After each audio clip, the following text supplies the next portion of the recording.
Welcome to Nashville and welcome to the 2020 Nissan Versa, the entry-level vehicle in the entire Nissan lineup. And today we are taking a look at it. Is it more than just basic transportation? Can it be a little bit of fun? And what kind of cool features does it have inside and out? Well, on this video, we're gonna go over all the stuff you need to know, some of the stuff you wanna see, and we're gonna let you know whether or not you should take a look at the Versa over this competition. That's coming up next.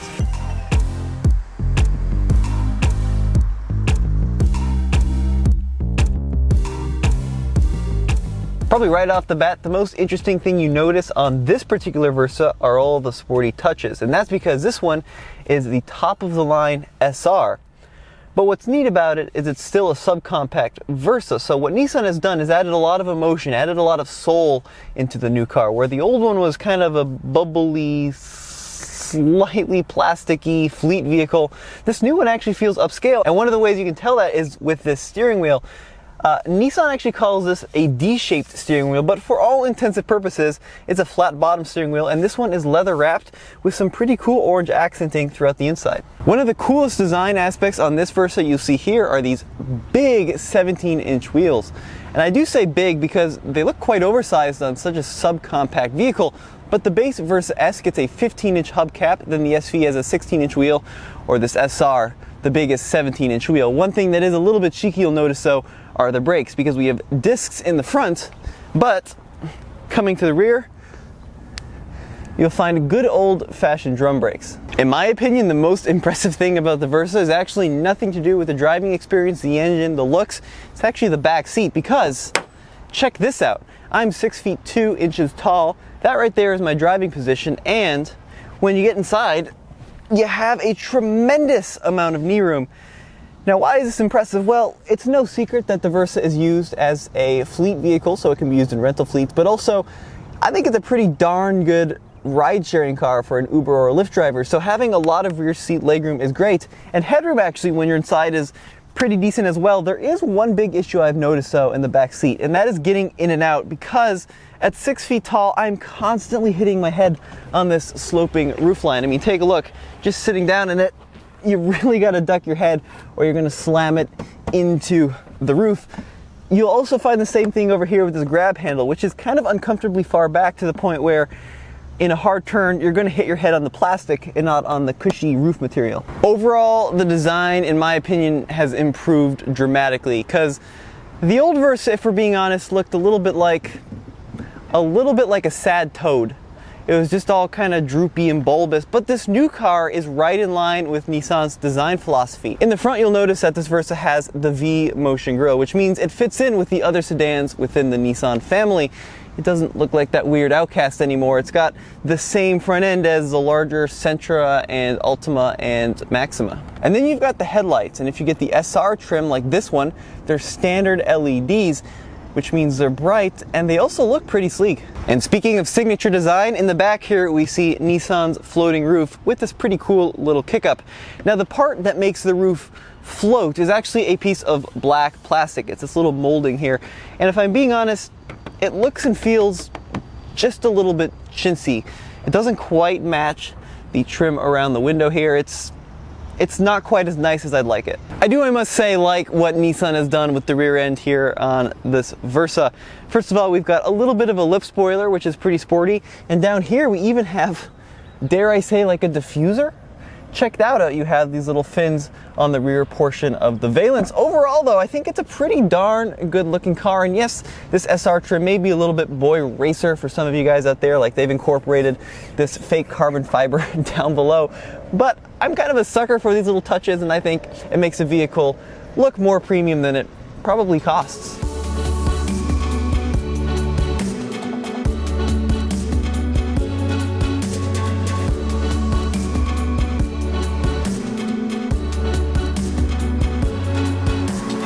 A premium touch you will find on this Versa actually is the proximity key. So you just keep the key in your pocket, and then you can come up to the door, and there's actually a little button on the door handle that you push. The vehicle unlocks, and then you can open the door.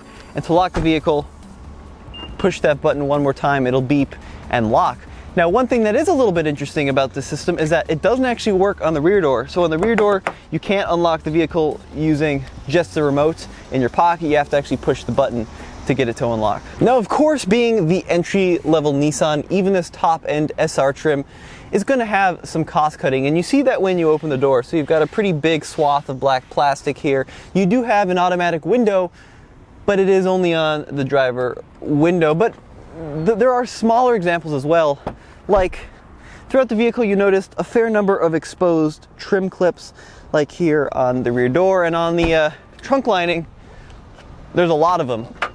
So like across the inside here, you'll see how the actual felt is held in place. And you know, that's okay because this is the baseline Nissan product. So you're going to expect some of that even in the top trim SR. The old Versa had this issue where when you closed the door, it felt pretty chintzy. How's the new one? Actually not bad at all. It's got a pretty good solid clunk, which is nice. Now, stepping inside the new 2020 model, you'll actually find some pretty surprising features. For example, this dash is lined in this soft touch material, and I really like the orange stitching on this SR model. So Nissan is really targeting this vehicle at a younger demographic, and being one of the youths of today, we like our USBs. So how many USBs are in the cabin of the new Versa? Well, let's find out. As I recall, the old one only had one USB, but this new one, we've got one here, which is actually for connectivity. So this car actually has Apple CarPlay and Android Auto on the SV and SR trim, only the S doesn't have it. So one USB there, and then, well actually, ooh, check that out. We have two charging USBs here in the center console, which is nice because even the rear seat occupants could reach this one as well. So that is a total of 3, which I think is pretty respectable. Here in the US, we're only getting one engine option, and it's a 1.6 liter fuel injected 4-cylinder, 122 horsepower and 114 pound-feet of torque. And you'll notice a couple of things in this engine bay. A, everything is very easy to get to. Got a good old-fashioned dipstick, alternators right there. And B, it's all pretty basic, so no engine cover, and we even have our old-fashioned prop rod here. Now, you have one of 2 transmission options, a 5-speed manual or something Nissan calls Xtronic, which is really a CVT. But if you do go for the CVT, the EPA rates this vehicle at 40 mpg on the highway and mid-30s combined, which is pretty darn good actually. And the curb weight of this vehicle, on average, depending on the trim, it'll vary a little bit, but on average is about 2,600 pounds.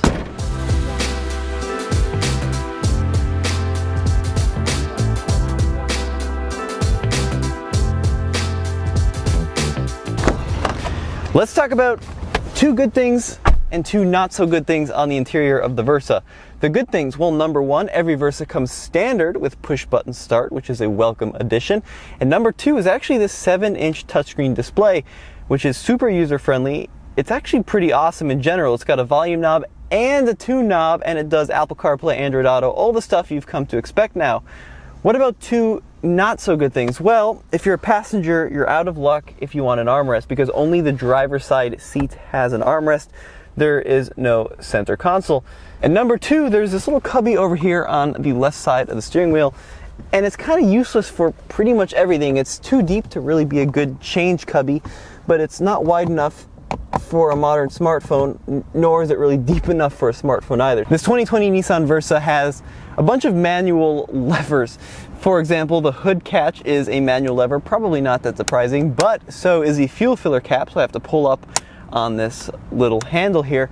But even more surprisingly is the trunk catch, which is here down by your foot, and they even have a little cutout in the carpet so it doesn't bend the carpet out of the way. But one thing that is pretty cool is actually back here on the fuel filler, and it's a nice touch because I'm a bit of an idiot. They've incorporated a little holder here for your fuel filler cap, so you're not always losing your gas cap, because if this was my car and I didn't have this, this thing would be gone in like a week. Let's talk for a sec about the trunk on the Nissan Versa.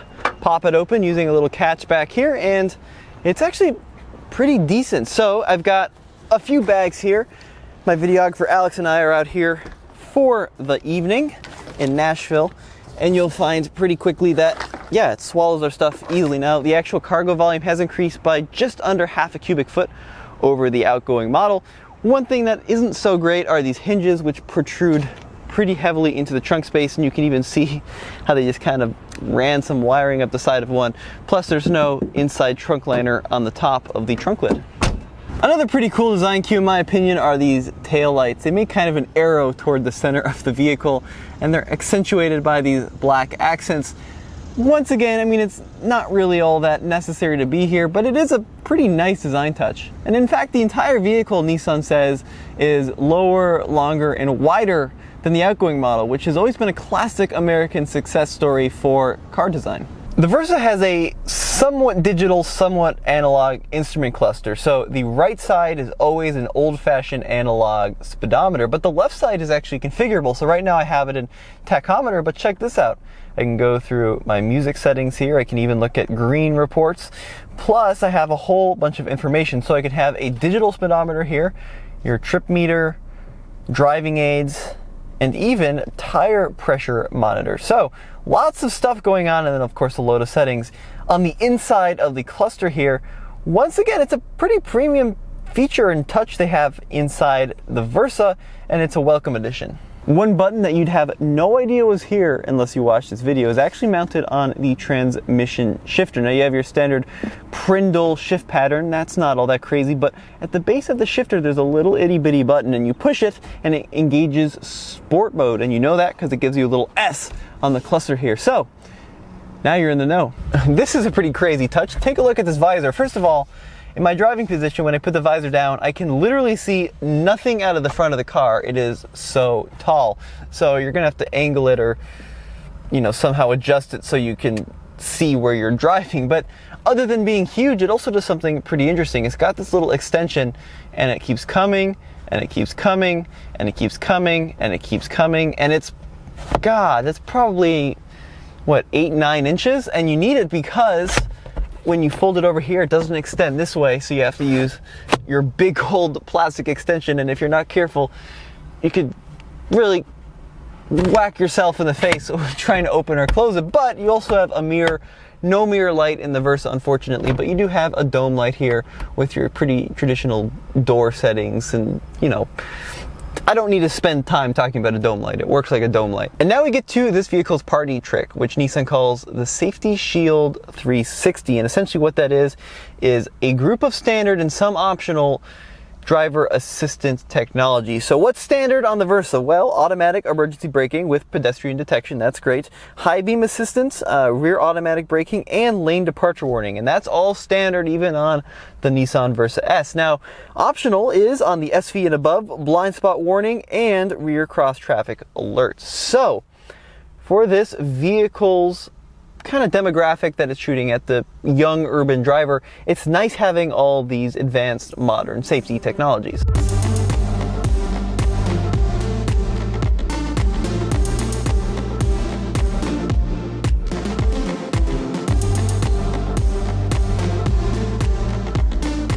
So there you have it, the 2020 Nissan Versa. There are a few things I can't talk about right now, like driving impressions. Those are embargoed.